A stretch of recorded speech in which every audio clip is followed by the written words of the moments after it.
again, welcome to Stamford Bridge for Chelsea Racine. The men didn't win, the ladies didn't play, so we're going to start with the boys. That's the main good news from this week. Flying high in the league, that's almost sewn up, and into another Youth Cup final. Pat Nevin, Callum HudsonOdoi scored 2 of the 4 goals here at Stamford Bridge. People obviously are getting excited about him. The word of caution would be...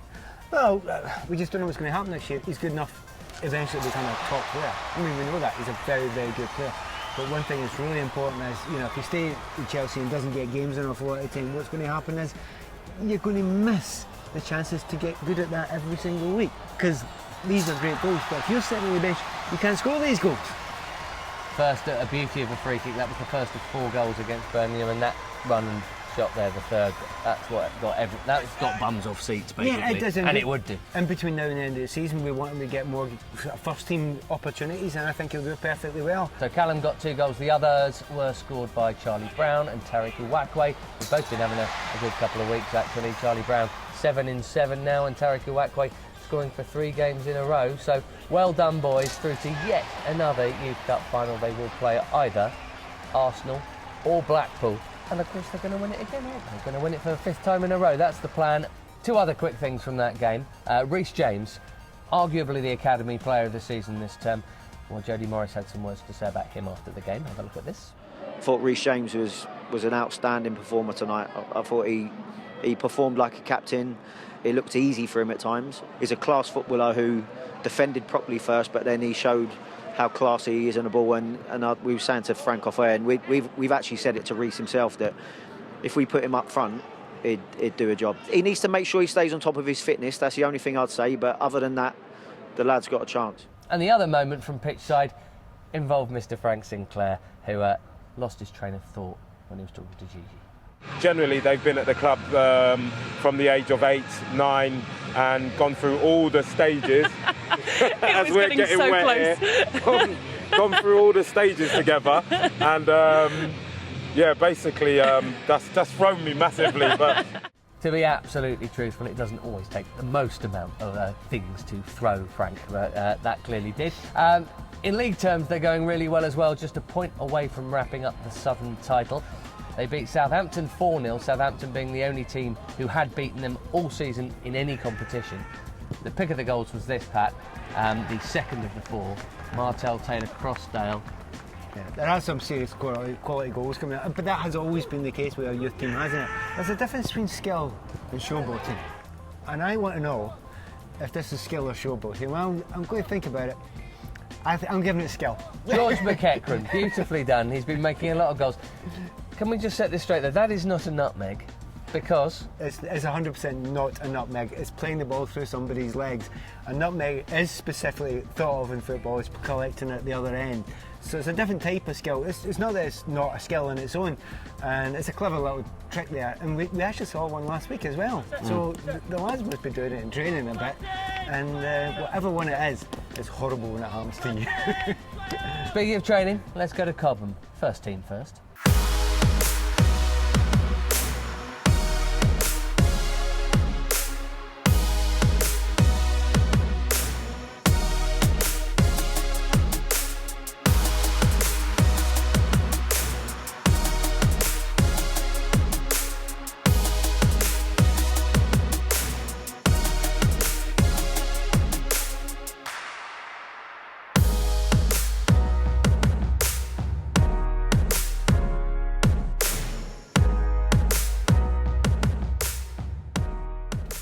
First team doing their best to keep up with the kids, but the kids are finishing pretty well at the moment. They're sticking away more of their chances, and maybe this is why.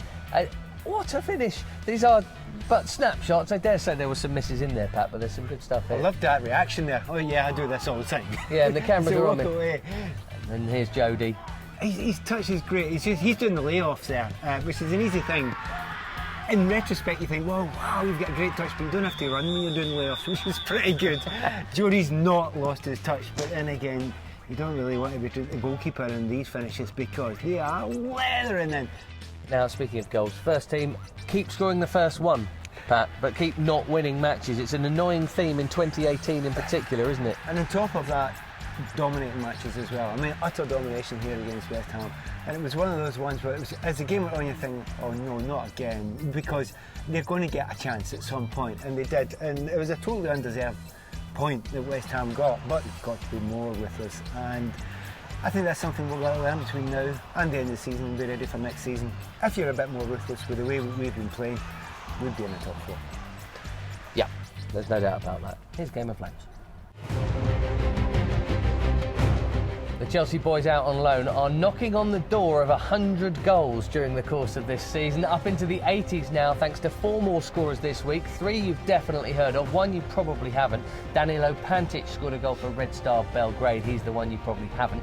Michy Batshuayi is up to 7 in 9 in the Bundesliga for Dortmund. Marco van Ginkel has now got 16 goals this season for PSV.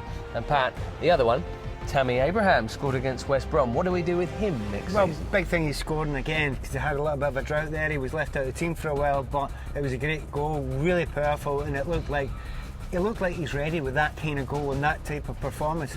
But you're right, the question is, what do we do? I've been thinking about it long and hard, and he must be pretty close to being given opportunity at Chelsea. So again, maybe half a season. Right, here's some trivia. Last week, we asked you to name these goal scorers, and we thought it would be difficult for you, but you actually did very well, I'm annoyed to say. Well done to Michael Lace, goalkeeper Chris, and Ishan Kumar, who knew that the goal scorers against West Ham were Jimmy Floyd Hasselbank and John Terry. Thought that one might stump a few of you, and we're doing it again this week, Pat, with Southampton. Absolutely. So this time we want to know who the dainty little dinks are for. And they're 2 absolute crackers, aren't they? See if you can remember these ones. So, Southampton then. If Chelsea aren't in great form, they are in woeful form. 1 league win since November. That was the last time they won at St Mary's. But they've got Mark Hughes maybe just injecting a little bit. For some odd reason, I've been seeing them a lot recently. I was up at the game at Wigan, and they were absolutely stinking in the first half, but they got better in the second half.